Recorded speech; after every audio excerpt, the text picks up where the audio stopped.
Vous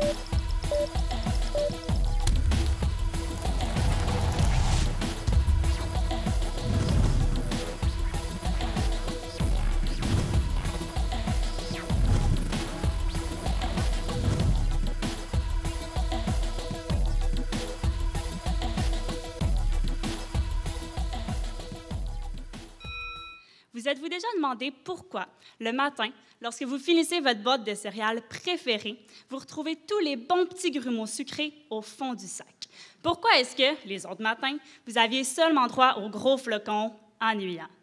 Le phénomène en jeu est appelé l'effet des noix du Brésil.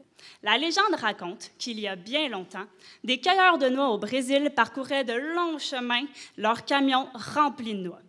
Enfin arrivés à destination, ils remarquaient que les grosses noix se retrouvaient toujours sur le dessus. Pourquoi?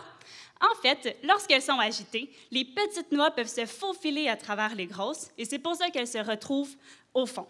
Ce phénomène est à la base de ce qu'on appelle la ségrégation granulaire ou, plus simplement, la ségrégation. Dans les procédés miniers, on aime bien la ségrégation parce qu'elle permet de séparer facilement les cailloux. On a juste à brasser un peu et hop, les petits d'un bord, les gros de l'autre. Par contre, la ségrégation n'a pas seulement des effets positifs.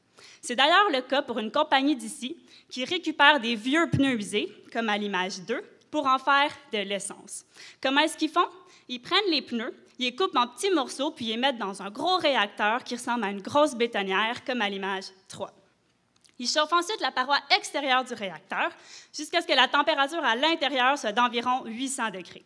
Le gros problème, c'est que la température dans le réacteur n'est pas uniforme. Ça fait en sorte que la transformation des pneus en essence n'est pas efficace, puis il peut même avoir des dangers d'explosion dans le réacteur. Pour éviter ces problèmes-là, dans mon doctorat, j'essaie de mieux comprendre comment la chaleur se propage dans le réacteur. Quel lien avec les noix du Brésil? En fait, les noix du Brésil sont une partie de la solution. De la même manière que les petites noix se retrouvent au fond du camion, les petites particules de mon réacteur vont aussi subir une ségrégation. Par contre, ici, comme on est dans quelque chose qui tourne, les petites particules ne se retrouvent pas au fond, mais au centre du réacteur, comme à l'image 4. C'est en partie pour ça que la température n'est pas uniforme et si difficile à contrôler. Qu'est-ce que je fais concrètement pour mieux comprendre tout ça? Je représente mon réacteur de deux manières, en laboratoire et par simulation numérique sur des ordinateurs. Dans les deux cas, je mesure la position et la température de mes particules.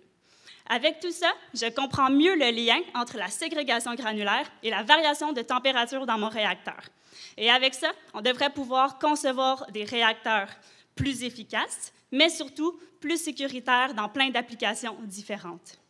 Bref, je suis sûre que les cueilleurs de noix au Brésil ne se doutaient pas de ça, mais oui, aujourd'hui, leur découverte m'aide à convertir des vieux pneus usés en essence. Merci de votre attention.